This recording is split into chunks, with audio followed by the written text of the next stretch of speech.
here. We'll probably have more people filing in now that I have the right link posted. Ralph, how are you? I'm doing good. Renita, how are you doing? Not too bad, not too bad. Christian Clock, nice to have you here. Hi, how you doing? I'm doing good. Don't be afraid to turn on your camera. Yeah, I know. I'm a mess right now. I wasn't prepared for the camera. I don't like to be the only one that shows my face. I like to see your guys' faces. Seems like everyone's camera is shy. But anyway, I'm happy to have you all here anyway. My husband is feeding me at the moment, so as soon as I'm done eating, I will turn my Your camera back husband on. is feeding you. Not literally, but he's making me food. He's dropping grapes into your mouth one by one. Nah, strawberries. Oh, that works. Good for you. You got quite the man there. I guess I should do that to my wife. Or maybe I should just not let her hear this. All right, well, let's see here. And go ahead and get all set up.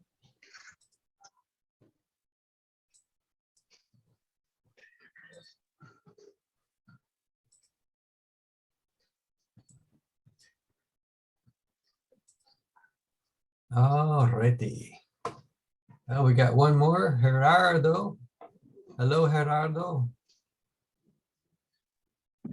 Hi. Hi, glad Hi, to how have are you you? here. Yeah, Doing glad to good. be here.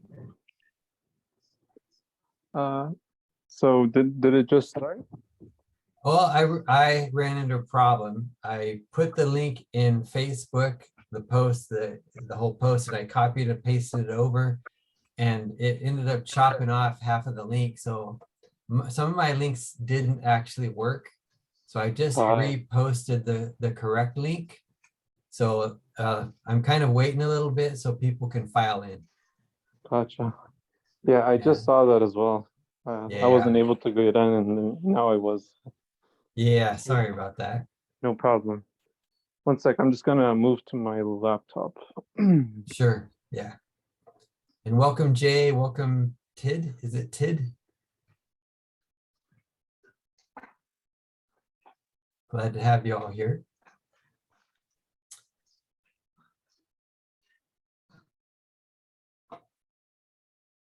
Zach. All right, so I'm going to go ahead and get started. And anybody feels like it, not camera shy, turn on your camera.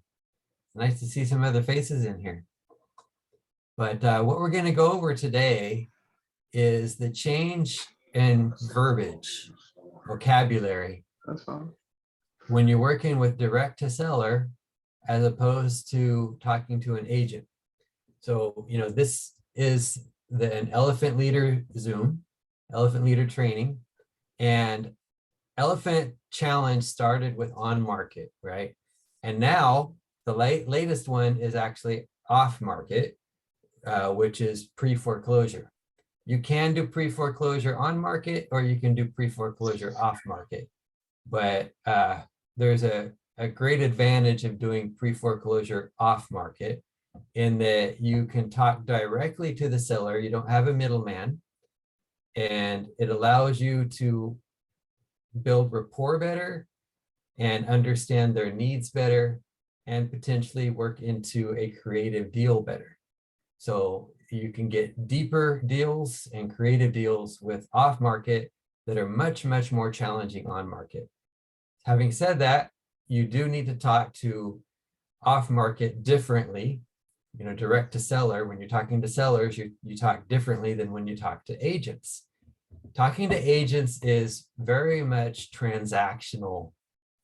So, you know, they're there to do a job, to sell the house, to represent their client, and, you know, you're there to pick up a house.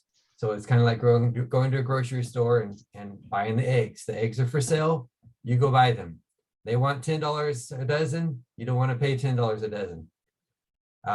With with off market, you have to actually go and convince them to sell their eggs, right? They're not necessarily ready to sell, or if you're doing pre-foreclosures, they might be coming to the conclusion that they have to sell, or it might take a little bit more time for them to come to that conclusion. But the idea is you're much, much less transactional. They don't even necessarily know that they want to sell at that point. They may want to hold on to the house. In many cases, their goal is to keep the house. And your goal is to help them out.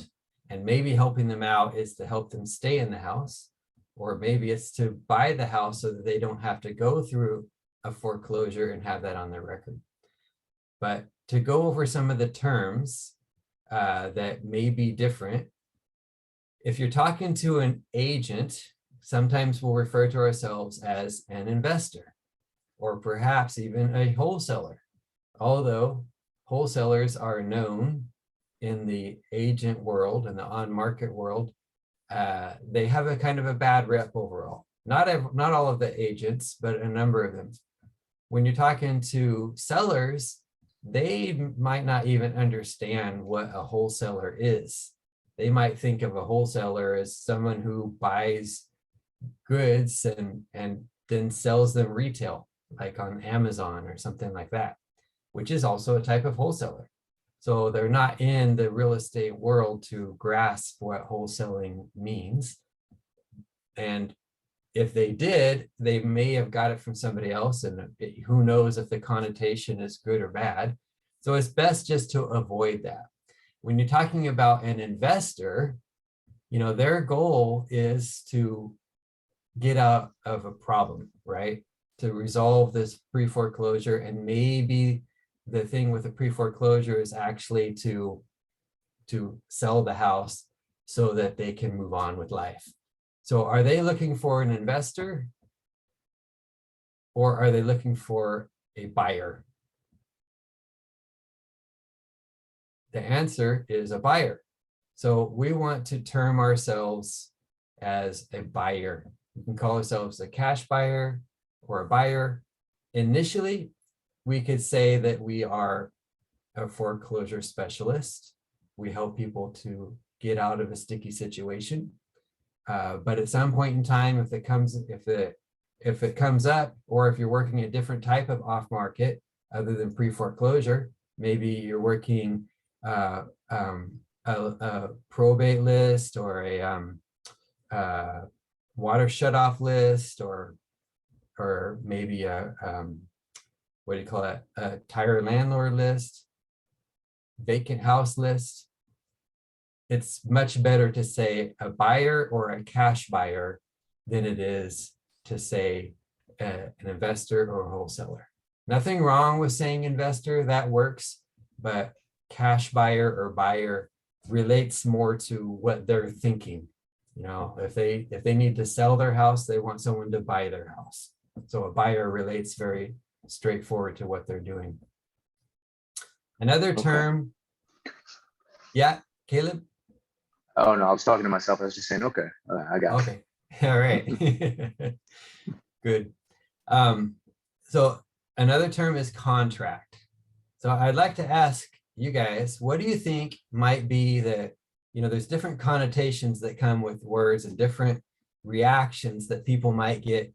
What might be the negative reaction to the word contract? Anybody have an idea? It's something you can't get out of. Yeah. Scares them legally. It does.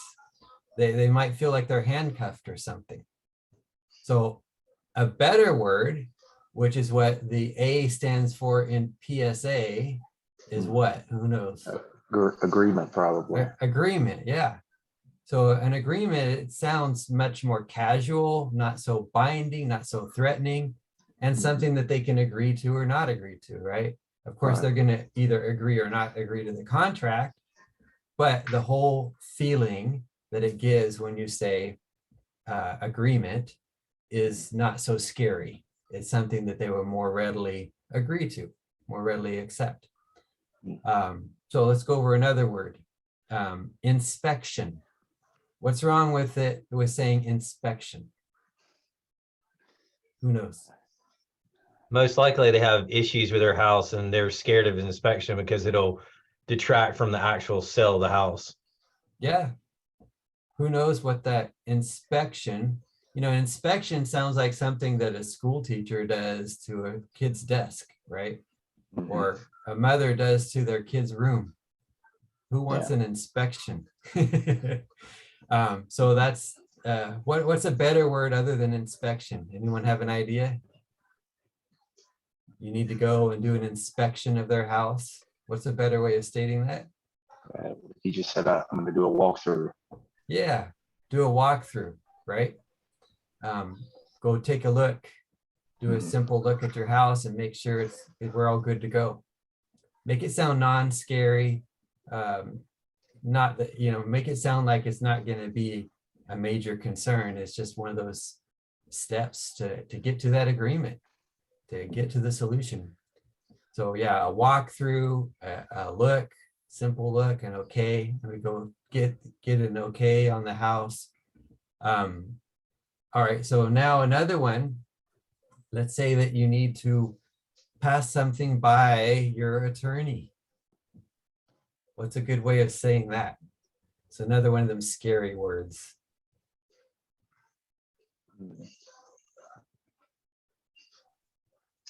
How about my team? Okay. You pass this Yeah. by my team and see what they think. I just got to Okay. make sure that my team is in agreement with this, right? So we have different members on our team. And depending on what the need is, that could be a lawyer, it could be an investor, it could be various people, right? It could be the TC. But whoever that member is, in this case, attorney, lawyer, might sound scary, but just simply saying, pass it by my team and make sure it's all good to go. Doesn't sound so scary. Yeah.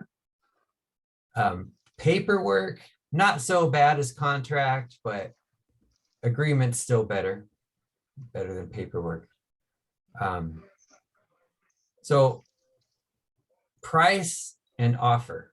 These are words that are not really that bad. It's very common to use price and offer, but a less scary word, or a word that might jive better with them, is amount.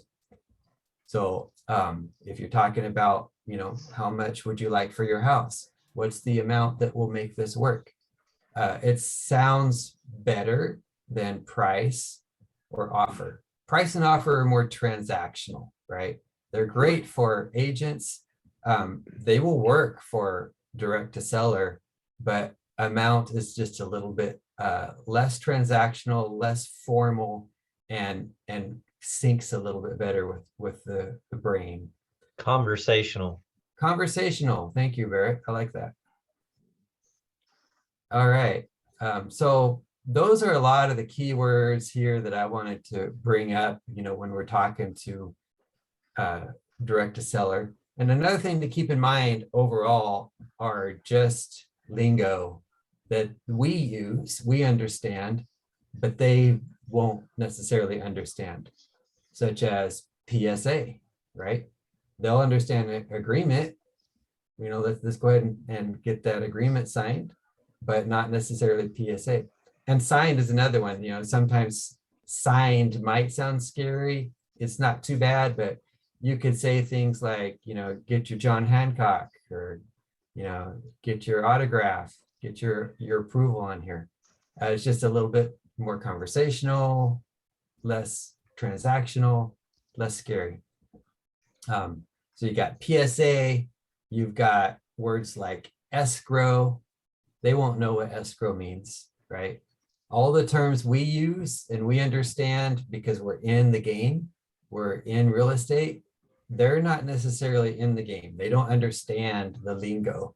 So try to just make sure that whatever lingo you're using, it's terms that they can understand, so that they don't get lost or confused, or our goal in anytime you're working with sales, which we are, if we're talking to a direct to seller or direct to owner, they're selling it, But the reality is we're selling them on the idea of them selling us their house. Anytime you're in sales, you want to make them feel comfortable. And that's part of the rapport. Rapport is extremely important. If you can build rapport with the person, they will want to sell to you over the next guy because they like you, they feel comfortable around you, they trust you. If you use a bunch of lingo they don't understand or terms that make them feel less comfortable, that rapport diminishes. Every time you make them feel confused or make them feel like you're superior to them in some way because you know stuff they don't, that's going to lower their comfort zone. It's going to diminish the rapport. Don't remember which book it was that I was reading. I think it was the one about Sandler Submarine. He was talking about building rapport is like building a bank account with the person. As you make them feel more comfortable, it's like contributing to that bank account. But every time you say something that makes them uncomfortable, you're subtracting from that bank account. So in order to get them to agree and sign, you have to have a bank account with them. So as you're developing this bank account by building rapport and making them feel comfortable and not using terms, you want to avoid using terminology that will scare them or make them feel inferior. You're building up that bank account so that you have a sufficient amount to say, all right, let's do this transaction. That's the hard part. That's the biggest pull of that bank account, is actually putting their life, their house has been their life for a long time. That's the major financial piece that they hold, their asset. But if you make them feel uncomfortable, you're subtracting from that rapport bank account to the point that they may not be ready to put it on the line. So just to give an example, I have a buddy that I work with on some transactions, and he was talking to somebody about a house. It was through SMS and through text messaging. There, see, I used the terminology SMS that not everybody may grasp. So that's something to avoid. But in a way, he was texting her, and he initially had said his name, but that was like 2 or 3 texts before.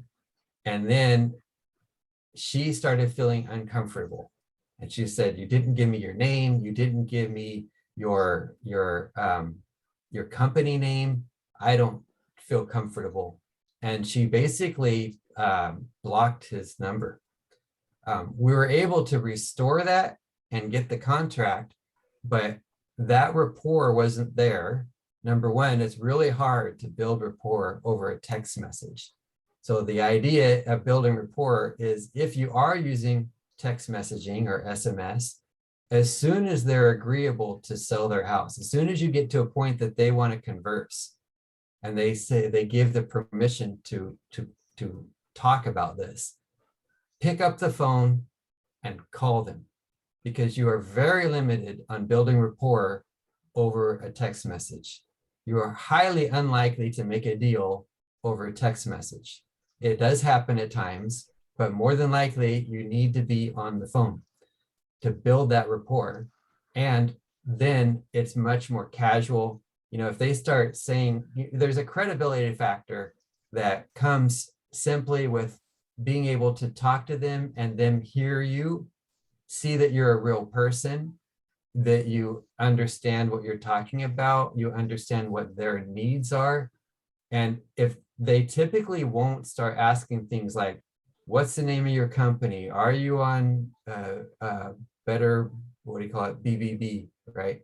And all these other credibility questions, they can come up, but frequently they're a result of them not feeling comfortable. So you need to make sure that you get on the phone, have that nice conversation in a conversational manner so that they feel content with you. Otherwise, it's not going to flow very well, and you could you could very easily lose that opportunity simply because they didn't grasp, you didn't build up that bank account with them of rapport. Any questions on this, on what terms to use or not use, or how to build that rapport?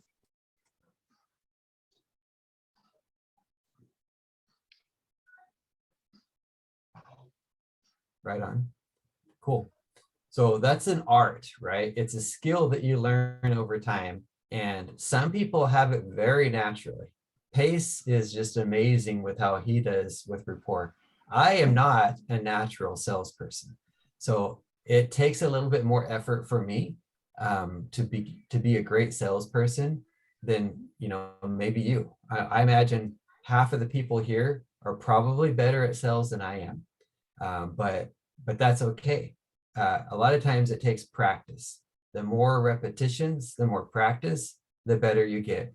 But one of the main things you want to keep in mind is just be you, be real, be a person, show personal interest.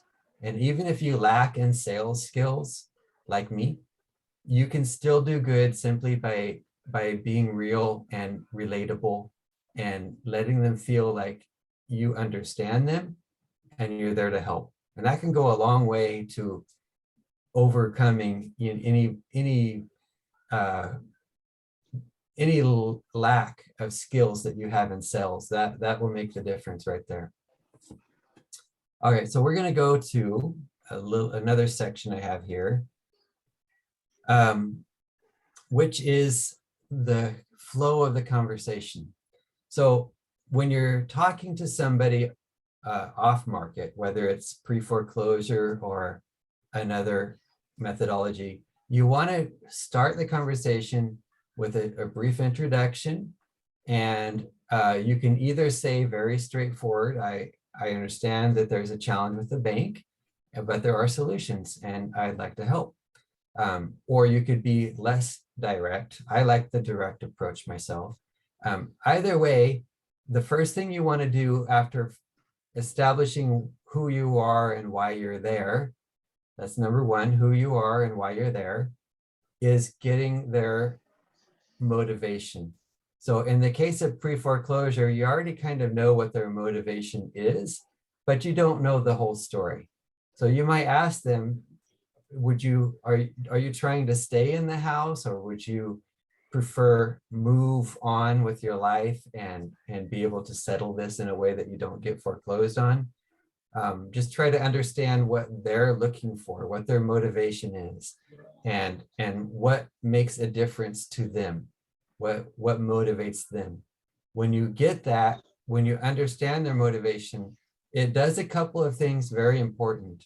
Of course, number one, it's a way of building that rapport with them, but also you get to see what direction they would like to head. So if you can work with them, it's much better than trying to push them down a path. You don't want to have to push them down a path. It almost never works.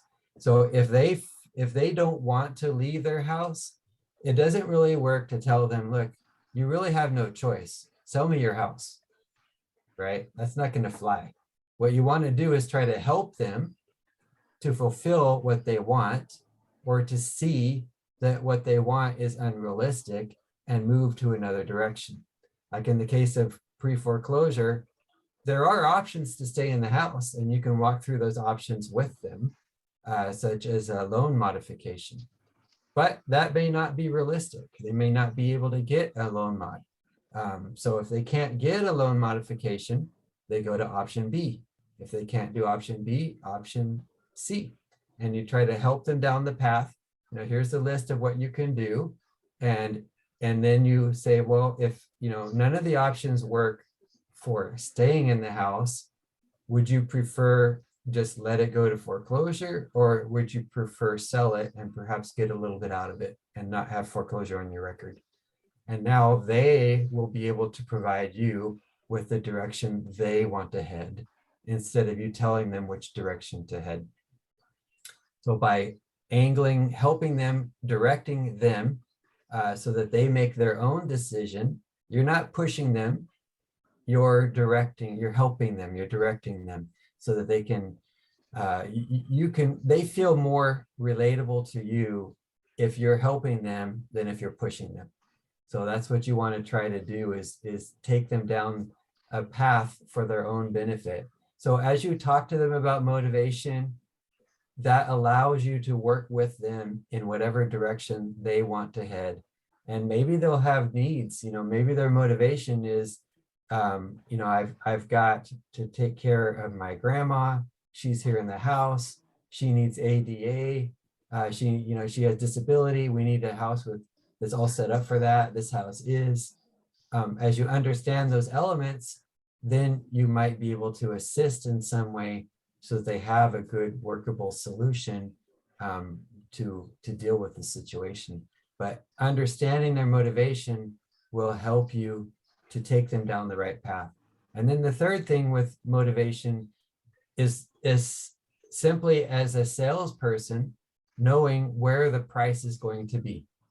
So if they are extremely motivated, there will be more room in the deal for you and for the flippers. If they are not, or whoever ends up buying the house, right? For the wholesaler and for the end buyer. And you might be the end buyer. But if they are not very well motivated, they probably won't give up as much of the deal. So, everyone needs a paycheck. If this is our living, we need to get a paycheck. Whoever flips the house needs to get a paycheck. Well, everyone's got to have a little bit in the deal. And if they are not very well motivated, they may not want to give up much of the deal. And initially, they may be of that mindset. But if they go down the road of foreclosure, they get to a point where they realize they need to adjust their mindset. So if you know where they're at with their motivation, they may be thinking that they can still resolve this. They may not be ready to sell. So you just follow up, you keep them in the pipeline, you work them until they are ready to negotiate where you need to be in order to make a deal happen. But knowing their motivation will allow you to know how aggressive to be towards asking to buy the house, as well as how aggressive to be in the purchase price. Any questions on motivation? Okay, cool. Let's move on to the upfront contract. So you've identified yourself, you've stated why you're there, you asked about the motivation factor. The next step is the upfront contract. So what you want with the upfront contract is that you go into the conversation with a mutual understanding of what this conversation is going to be about, what you're going to accomplish with this conversation. That goal of the conversation can be different depending on what sort of lead you're following up on. So a pre-foreclosure lead conversation will be different than a tired landlord lead, right? So a tired landlord, you may simply say, I'd like to see if, you may have already asked them if they're interested in selling. And that may have brought you into this conversation in the first place. But now you come to a point where the goal of this conversation is to see if it's going to work for them and work for you. So you want to have that, you want to tell them, yeah, so this conversation is going to be basically to see if it's a fit for me to buy the house from you. If it's not a fit, let's just go ahead and part and maybe I can find somebody else that can help you out. But I just want to make sure that we at the end of this conversation we can come to a yes or a no.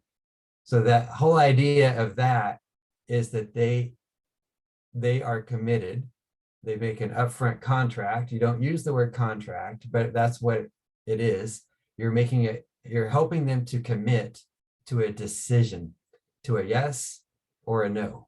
Because what you don't want is a maybe, I'll think about it, I'll get back to you. Let me ask my spouse, let me ask my partner, and then you never hear from them again. And they might start talking to other people or whatever, but the goal is to get a yes or a no, if at all possible. when you're dealing with pre-foreclosure, you don't state that up front because they may not be ready to sell. So if you have that motivation conversation and they say they want to stay in the house, you don't turn around and say, well, how about this? I want to buy your house. So let's see if this is a yes or a no. That doesn't go over because they're not wanting to sell the house, right? So you still want to have that upfront conversation and tell them the goal of this conversation is to help you resolve this foreclosure situation. We're going to go through your options and see what the best fit is for you. Does that sound good? And so now they're agreeing to that conversation. Barrett, yes. I guess the one thing is in saying that, do you set an agenda? Like, in a lot of times in sales, when we're in more of a sales role and with talking to prospects, it's when we get to a point of having a conversation, it's setting an agenda. And setting that agenda is, we're going to go through your situation, what's going on, what your plans are, and then if and how we can help. And then we're going to come to a yes or no at the end of all that. Does that sound okay? Perfect. Cool. Yeah, thank you, man. I have a feeling that Barrett is very skilled at this. He comes across humble and like he's asking, but I can hear it. He knows what he's talking about. So you still have your hand up? You kind of tell my favorite books and my kind of what my Yeah, mindset goes around a lot. yeah, right on. So you probably should be teaching this instead of me, Barrett. No, I appreciate your input, really. So the next point is rapport. Now, we've already talked a lot about rapport, but as you're going through this conversation, I kind of started with the whole conversation about rapport and words you use and don't use and how to be conversational. But as you go through this outline of what your conversation is going to be, who you are, why you're there, motivation, upfront contract, now you want to start talking about their situation. And again, it's different if it's pre-foreclosure versus something else. But you want to start talking about the situation. And maybe it's what they want to do, how, what their financial needs are. Part of it is about them, and part of it is about the house. And if you're not talking about pre-foreclosure, maybe it's a probate situation, and they want to simply sell the house so that they can get the funds. There's not necessarily a financial constraint where they are under pressure to sell. It's a gain instead of a pain. Right? People sell because of gain or pain. And you got to understand what their motivation is. So probate is a gain. Of course, they're in probably an emotional pain, and you want to be attentive to that because they may have lost a dear loved one in death. But the selling of the house is for a financial gain. And so if you understand their motivation, you can orient the conversation that way and basically go through what their needs are, what are the needs of the house, and what are your needs. If you're having a direct conversation about buying the house, you need to let them know your needs. And sometimes when it comes down to an offer, a cash offer will always be a low offer because of the nature of a cash offer. There's going to be typically on a cash transaction, it's a double close, there's hard money, there's risks to fix and flip in it, there's a wholesale fee. So it's going to be a low offer. And in order to be able to accomplish that, they need to understand your needs. So if they feel like it's a low ball offer, it can help to explain what's involved with a cash offer so that they can have a proper decision on that. But you can also say, if they feel like it's too low and they're resisting to some degree, you can tell them, there's other ways we can do this deal that I can provide more to you. But it's not a fast cash option. So if I can give you more time, or maybe we can work out something like me paying them up on the mortgage so that you keep the mortgage in your name and you don't have to go through, that will actually help you fix your credit score, right? We're not saying subject to because they don't understand subject to. One of those terms we're avoiding, right? Creative finance. Do they even understand what creative finance is? Probably not.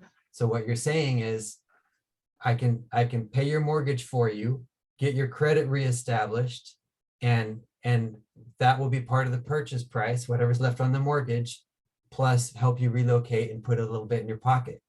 So you're that's another way to do it. And you can tell them, that if it's an all cash, let's just say it's 110. But if we do this other arrangement where I'm helping you rebuild your credit and I'm paying your mortgage, then I can actually do 120.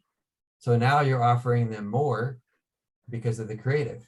Or if it's a seller finance deal where they have no mortgage, it's a tire landlord or whatever, again, you can tell them, this is what I can pay cash.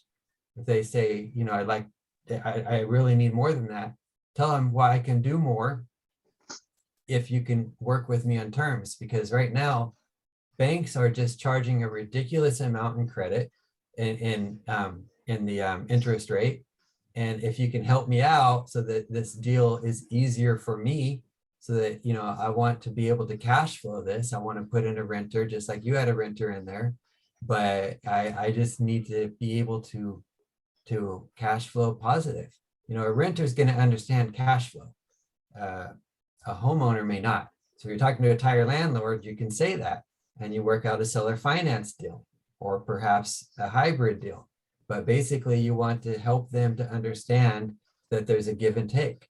So you can give them more if they give more to you in the form of creative or in the form of time or in some other way. It's a give and take. So you can go through that conversation and help them to understand that and come to an agreement that works for everybody.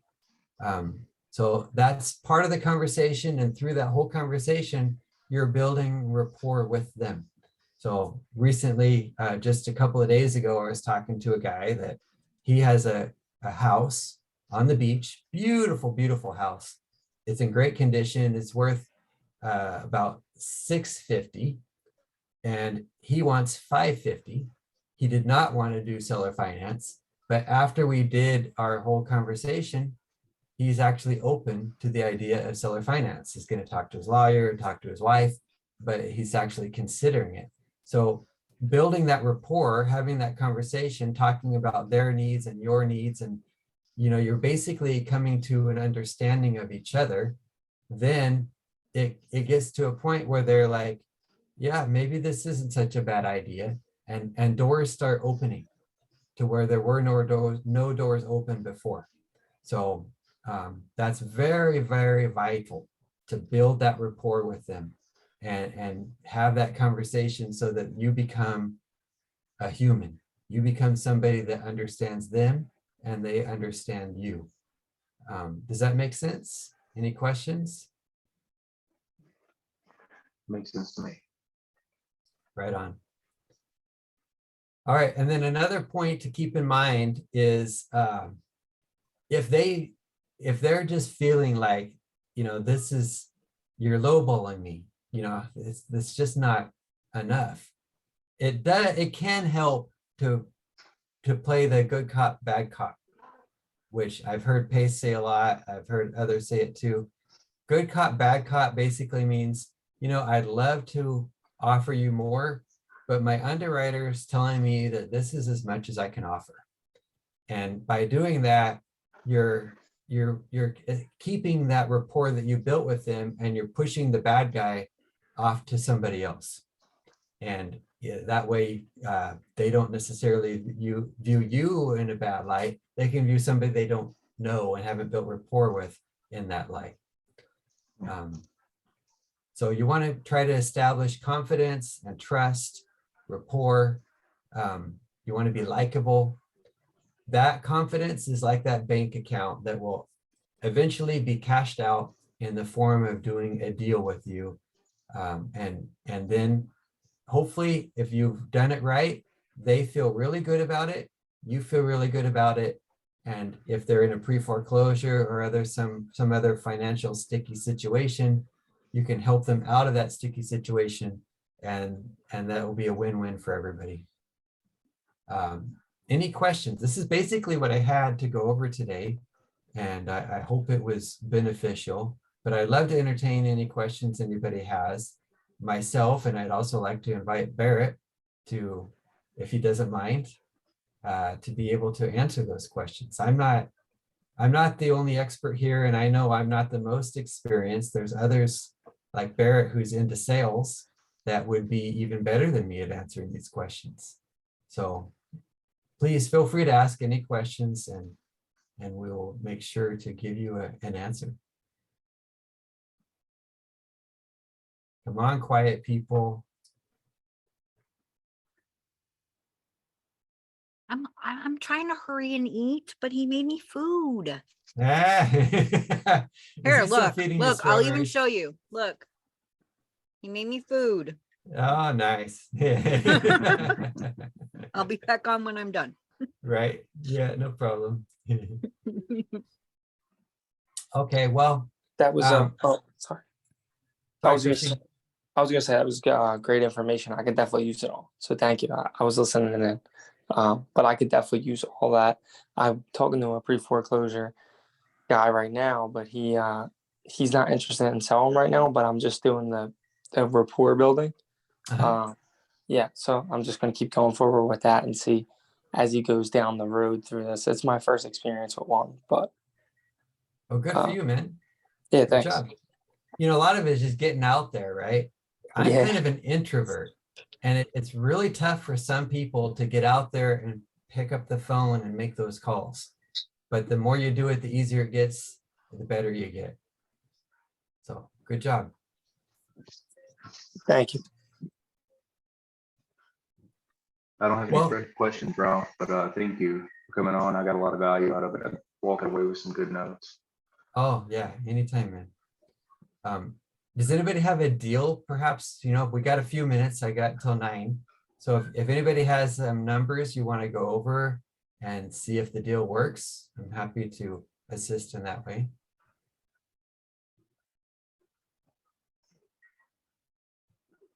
So I ran across one. I'll share with everybody because it hadn't fully gone to really going through, because I actually ran into a situation where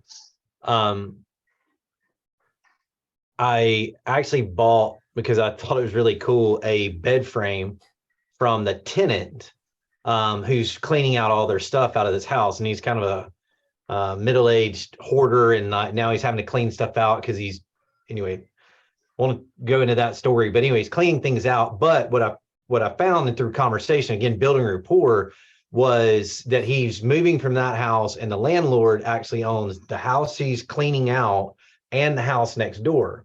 The house next door is, so it's essentially an older property, and at some point they built probably, I don't know, I live in Charlotte, so a lot of is, you know, mid-century houses, meaning like it's either early 1900s, or in this case in Statesville, it's 1940s, like 47. So it's just after the war. It's the big boom after the war. It's kind of what happened in Charlotte. So the first house sits here. The second house sits, I guess, let me do it this way. So it sits back on the same piece of property. So you can tell it was like a bigger lot, and they shoved in a smaller house, I think it's a 2.2 or 2.1 in like the early 50s. And again, front house sits here, 1947s, 3.1, and there's so many 3.1s throughout Charlotte. Like, it's just kind of the norm, was a 3-bedroom, 1-bath house. The one that's been the I'm going to call it the mother-in-law house, the 50s house, has been listed for 101 days. And it's at 100 and I give you all the numbers, but it's 130,000, which is it's not bad, but it's also not great because it does need a few things, but it does have a couple of nice things. Has decent flooring. The walls are the old like 50s wood paneling. So relatively they're not horribly damaged because that paneling absorbs a lot of stuff versus like drywall. It can be you can do a couple of small things and really make it nice pretty cheaply from a contractual standpoint of getting it ready for really rent ready and kind of raising the rent. So the other house though hadn't come on the market yet. So my goal was with the tenant to actually get the tenant to give me the owner's number so I can call the owner direct and say, hey, I want to buy both of them. I know David's moving out and I know you own both of them. I want to buy both of them in a package. What would it take? I've got a feeling he's a retired landlord. Because again, both these were rental houses and, he saw he saw the market, maybe had tenants in and couldn't get them out fast enough. Like this one guy that's moving out now. So he's just in a situation, but, I don't know. The numbers aspect would be about the same for that 3-1, but it needs a ton of work. I mean, it needs everything. Honestly. It not a complete gut, but it's going to have to be a medium cosmetics like flooring, paint the counters, do the appliances, probably do some a little bit of structural work just to make sure the flooring is okay because it's a conventional raised foundation. Some of that kind of stuff, just deferred maintenance all the way around. So, I don't know. I don't even know where we want to start. I guess getting you to pull the numbers better. Yeah, no, that's fine. So are they both vacant? Yeah, they're both vacant at this point. Like I say, the guy's moving his last bit of stuff out, but I mean, we could essentially tell him, he could take another 2 days and then everything else goes in a dumpster kind of thing. Like you got 48 hours to clean out all the rest of the stuff or, to the end of, I don't think unless he paid to the end of March as rent, which he may have, but let's just call it March 1st. He would be completely out and try to clear out all of his stuff. So he could probably be rehab ready, like contractors they could get in now. Cause the inside of the house is he's got everything out of the inside. Now it's like more random stuff in the detached garage and stuff like that. Right. So have you talked to the actual owner of those two pieces? No, the guy, I'd sent him a text message. I told him when I talked to him this morning when I went up there. But I told him to send me the guy's number, but and then I sent him a text message about 3:00 and I haven't heard back from him, but I know he had told me he was doing a bunch of stuff like with the bank and they were getting a new house, him and his new wife. And so he was probably just preoccupied, but super nice guy, built a good rapport with him. And so I feel like I can reach back out to him tomorrow and be like, hey, David, forgot to, I don't know if you saw my last text, could you shoot me that owner's number? Yeah, for sure. Yeah, if you can talk to the owner and try to understand what they want to do, what their goal is, that would be number one is, see what their motivation is and the direction they want to head. Maybe they'd be interested in like doing some sort of creative so that they don't have to worry about a 1031 exchange, 1031 exchange, whatever it's called. 1031. Yeah, 1031. So they don't have all that capital gains to pay. That's one of the appealing things of doing a seller finance. Or they may just want to, get out and use that cash for something else, who knows? But I would start with that to see what they're thinking and what their goals are. If they want to cash, whether it be 1031 or for whatever other reason, then I would just start with, getting the ARVs for both of them and subtracting out, I like 70% rule unless you have a flipper in the area. But do you flip, Barrett, or do you have people? Yeah, I do. And then I've got a contractor group that I specifically work with. They do a lot of stuff, Yeah. for a lot of investors here, but like she and I built a really good rapport. So she's my kind of go-to person, Yeah. because they have multiple crews that can jump on stuff. Yeah. So if you know their numbers, like some contractors use the 70% rule, some use 75, whatever their number is, multiply it through ARV times 0.7 or 0.75 minus the rehab, whatever that is, and then subtract out your fee. I would offer them a little bit below that. A quick math way of doing the low ball offer is, Rick Ginn has a method he calls go for no. And basically what you're doing is you're purposely giving a low ball offer to re-anchor the price. So Yeah. they may think that the price is here and it's unrealistic because of all the rehab that needs accomplished and because everyone needs to make a profit and that's in this chain. So you got to re-anchor it down here. So instead of doing your minimum allowable offer out of the gate, you want to reestablish, you want to anchor the price much lower than that to reset their mind. So if their mind thinks it's worth 300, then a quick calc way of doing it that Rick Ginn had recommended is you take the ARV 300, divide it in half, 150, subtract out the repairs 40, whatever it is. So now you're at 110 and that's your number. So it's super fast. You're on the phone with them. You've done a little bit of homework ahead of time to find the ARV. So you just tell them, yeah, because of this condition, because of all the work involved and the market we're in, I'm looking at 110. You're not really expecting them to say yes. You're expecting the no.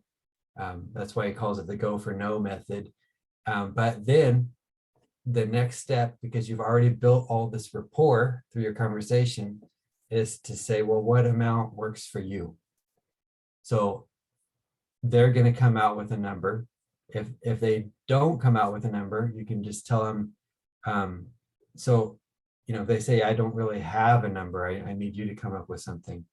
You just tell them, yeah, I did come up with something, but it obviously doesn't work for you. So let's pretend that you did have a number.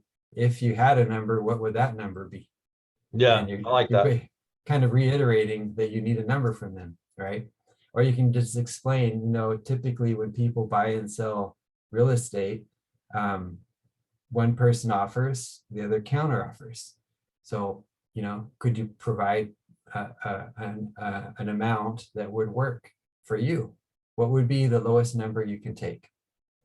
And then you draw that number out of them if you can, so that you can see, you've already re-anchored the price super low. Now they're not going to go that low, but let's say the real number you need to be at is 150. You've offered 110 and they were at 300. So now they drop down to 180 or whatever they drop down to. So now you can simply say, yeah, it's getting closer, but it's still not, it just don't work because of A, B, and C, or my underwriter won't let me go down that low. Can we settle at, and then you throw out your real number, 150. And if they say, no, it's still not enough, I need more than that. Now you can jump into creative and they're like, no, 150 just doesn't work. I need at least 165. You're like, well, with the cash offer, a quick close, I really can't do 165 because I got to use hard money because we have to double close because of ABC. But I can go to 165 if, and now you present Novation, Sub 2, Solar Finance, whatever creative makes sense for the deal. So you navigate into it, but first, cash, go for creative last. Well, also, I think it'd go back to what you said before is I got to figure out his motivation. Like you got one for sale currently, and then you're about to have the headache of trying to figure out how to list this other one. Let me take this, what do you want to do? Like, do you want to go through that headache? Like, let's walk through that aspect of, are you about to list this other one? Like, what was your plan? And just shut up, right? So, Yeah. numbers wise, I was just looking, the numbers are kind of because the market here is kind of slowly going down, but best I can look is the 3-1 would go for about 230 ARV. The one he's got listed is at realistically, it's at probably market right now. That's why it hasn't sold. It's kind of at, almost above market, especially considering condition. So, taking the rule of thumb based on both what you advised was the 70% rule and the aspect of the halving it, essentially that super low number. I would say probably 150 would be that, like, are you crazy number? Yeah. Because that would mean I would get the other house for 120. Like, I'd pay you full price for the other one, the 2-1, but I'd pay only 20 grand for the crap box over there. Right. But, yeah, I think 150, 160 would be kind of that top of a shock offer. But again, finding out his motivation, finding out what his plan was, because you've already got one for sale that hasn't sold in 101 days. Right. What does he have it listed at? 130. 130. Yeah. But Yeah. So he's already got it clear in his head. 130 doesn't work. Which is yeah, nice. 130 doesn't work. So I mean, and it's in actually way better condition comparably to the 3-1. So, Yeah. Exactly. I think that I just think, again, getting the motivation, then shock value number, probably even less than that. Like I say, 150, or find out his number. He may say, if you'll close 10-day cash close, I'll give the whole thing to you for 110 grand. Right. Okay, done. Yeah. Yeah. Done. If you can get a number out of him first for both, that's the better. That's the best I scenario. think any of us would take that deal. Right. Or at least I Yeah, would. they're Like, No kidding. Well, I mean, again, I think from a relative market value, and I always think in the aspect of, because we need to think of, today, and we need to think of somewhat tomorrow. And especially if I potentially took this and did a completely different thing and held it, because it is a good rental area.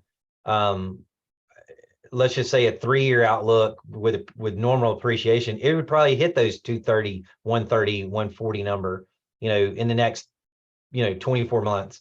So that's $260,000 worth of houses. If I get it for 100, that's a lot of equity. Even if I have to put money into it, that kind of thing. I think there's still numbers across the board. still room Yeah. to move up. Yeah. And if they're rentals, you got to look at it from the cash flow side. So, cash on cash, what are you going to have to put into it?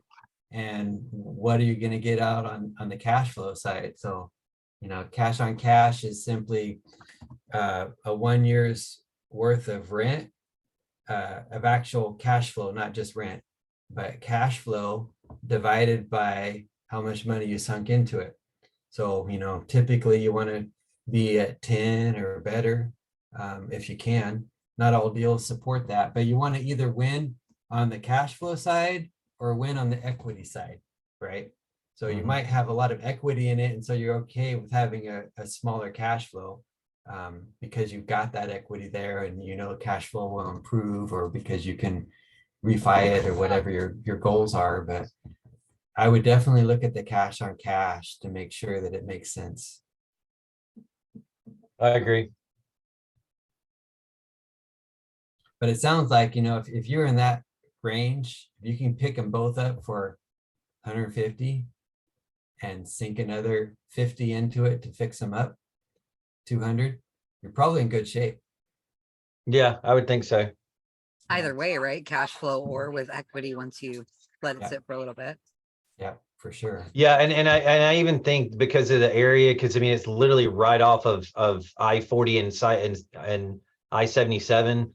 Like, there's so much potential for, and especially in that area, there's so much potential for potentially turning it into a midterm rental, more than a long-term rental.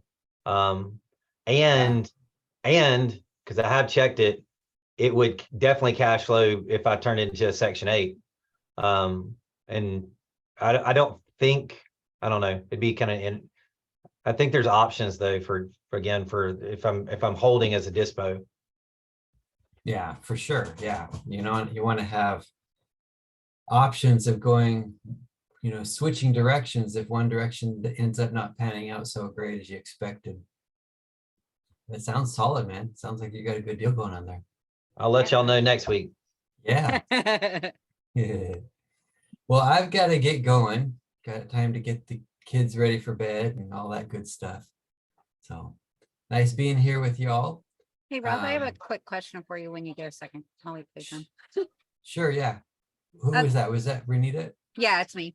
Okay. Oh, sorry. Yeah, I'm Renita. Hi. I've been looking for a good like calculator for like whether it's a deal or a no deal. Do you have anything like that that you could share?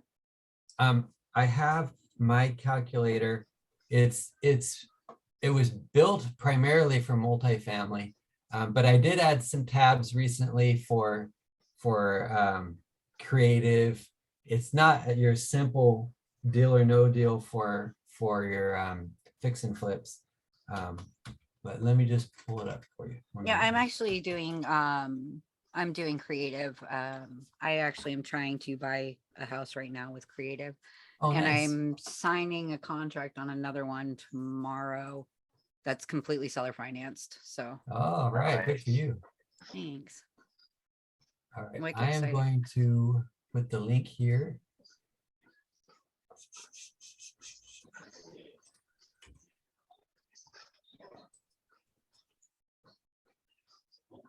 All right, so there, I just put the link in the chat. Yes, this is the one that you were working on last time I came and saw you. Yeah. So there's three tabs on it. So you have MF for multifamily, single family, SFR creative, SFR flip. So the flip one, you know, basically it's a simplified version of the SFR creative. Okay. But that's if it's a single family, just use the SFR creative since you're working on a creative deal. That's awesome. Thank you so much. I appreciate it. Oh, you bet. And if you have any questions, feel free to call. I'll be happy to help. Okay. And you know, I try to rotate what we go over each week, but I can go over that again at some point in time, you know, to make sure everyone understands how that calculator works.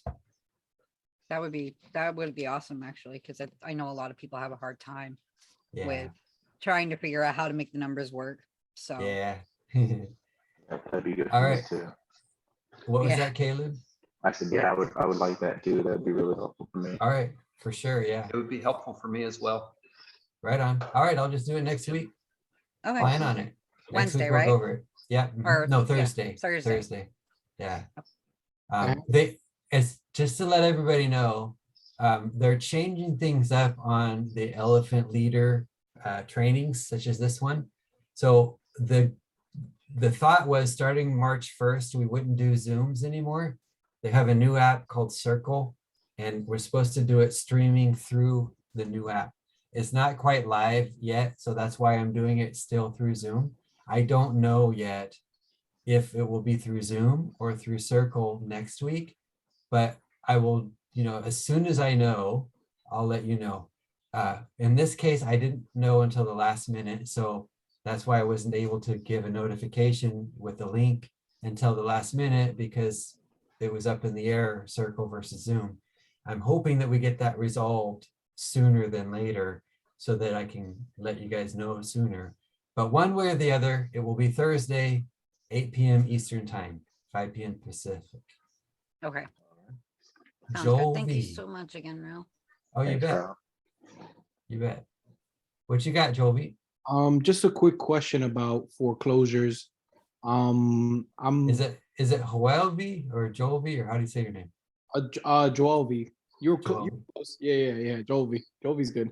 Okay. So quick question about foreclosures, because I'm looking them up on PropStream and then I'm kind of going back and forth with them on the auction.com and then on PropStream. Uh-huh. If someone goes under foreclosure for bankruptcy, do you think that there's still a chance that we could possibly get like a sub-2 seller finance deal with that? Or Yeah, for sure. when they, oh, okay, so even if they're going through bankruptcy, even if the Oh, reason, bankruptcy, I'm sorry. So it depends. The bankruptcy can avoid them having, you can put a halt on the foreclosure, a temporary stay. So you have to know, number one, what their goal is and where they're at financially. So some people going through bankruptcy, their goal is to keep the house, right? So if that's their goal, you're not going to really make any headway there because you're working against their goal. However, maybe they're ready to move on. I have heard of people that are going through bankruptcy and they do want to sell, they want to stop the foreclosure and then sell the house. So yeah, that is definitely possible to get that straightened out and move it to you through a hybrid or subject to. I've heard of people doing that. I've never done that myself. But I think there might be some legalities involved with it, and you might have to wait a time or just structure it in the right way. I'm afraid I'm not the expert to be able to answer that. But I Neither know am I, others but I will have. say from a bankruptcy standpoint, the bankruptcy, the house can be stayed out of the bankruptcy itself. So from a technical standpoint, the house is a separate entity away from the debt, because it's a secured debt versus the other debt being medical debt, being consumer like credit card debt, unsecured debt. So that aspect, I know that can happen. So then at that point, like Ralph said, the house can be in a whole different entity of itself to go after, depending on what they want to do. Yeah. But I know the house does not have to be wrapped in. Same way, sometimes even the cars aren't wrapped in because of the way bankruptcy works, especially now since like 2009. The aspect was changed on what all can be taken away, because you have to leave people in a state of ability to repay, because many things, many bankruptcies are chapter 13. 7 doesn't really exist anymore from a legal standpoint after 2009. Interesting. Hey, awesome. Ralph, I can add a quick 2 cents on that, Yeah. if you have time. Yeah, Hey, Barrett, Alan, good to hear you, man. yeah, good to see you too. Yeah, I would say Barrett, good to see you, but you got your camera off. oh, right. I'm blasting that thing, that logo everywhere. Yeah. But yeah, just picking up on what Barrett said, the thing you have to be aware of in bankruptcy regarding real estate is foreclosure is automatically stayed upon the filing of bankruptcy, but it's very easy for the bank to go in and get that automatic stay removed if they don't come up with some sort of a plan to, keep paying the mortgage. But the main thing is you have a third party, or actually 2 more parties, the trustee, the bankruptcy trustee, and the judge. So as long as you get the blessing of them, it is, like Barrett said, theoretically possible to work something out regarding the house, because the other assets will stay in the bankruptcy filing to try to satisfy the debts. If the real estate was free and clear, it'd be a bigger problem, of course, because then it's an asset with a lot of value to take care of the other debts. But if it's heavily laden with its own mortgage, or even a couple of mortgages, there may still be a way to work out something creative. You just have to also deal with the bankruptcy trustee, who probably has to also get that approved by the bankruptcy judge. But Interesting. yeah, I wouldn't give up just because they filed bankruptcy. 'Cause that's yeah. usually, that stay, that interruption of a foreclosure is often very temporary. So the seller may get a week or 2 or 3 of reprieve, but the bank Wow, goes that's in it? very Just quick. 2 or 3 weeks? Oh, yeah, the bank can go in very quickly and file what they Wow. call a motion to remove the automatic stay. And that's always allowed unless there's some plan on come on behalf of the debtor to take care of that mortgage payment. And with the Chapter 7, they usually don't have that. So it's Yeah, a very temporary defense. So they get highly motivated again quickly. right. Yeah, yeah. That's good to know. Yeah, Yeah. yeah. Thank you. That was good information. Sure. Much what you're saying is if the has a lot of equity, they're going to want to keep that within the bankruptcy because that's going to be able to pay off. whatever. Exactly. Yep. Perfect. But so in that case, you're right. The higher its leverage, the higher its mortgage, the better.